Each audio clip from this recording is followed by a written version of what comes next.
Gospod Prebilič, vi ste bili kritični do načina sprejemanja božičnice, bi jo pa seveda ohranili. Kaj pa bi naredili, da bi od plač ostalo več?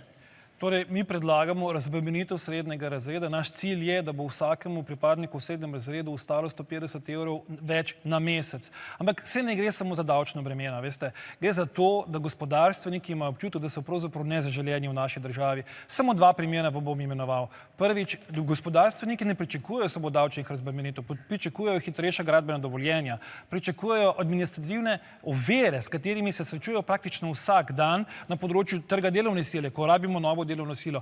In mimogrede, 90 000 samostojnih podjetnikov se je srečalo s 3 spremembami v manj kot 3 letih in vse so se končale z dodatno 7% obremenitvijo njihove dejavnosti. Za povrh pa so jim potem še prepovedali, da lahko odprejo ponovno SP. Mnogo je sezonskega dela. Smo v Kopru, recimo sam primer reševalca na bazenu, odpre SP, hoče delati in pošteno plačati dajatve, zapre SP, 3 leta ne more več ta človek biti reševalec na bazenu v Kopru.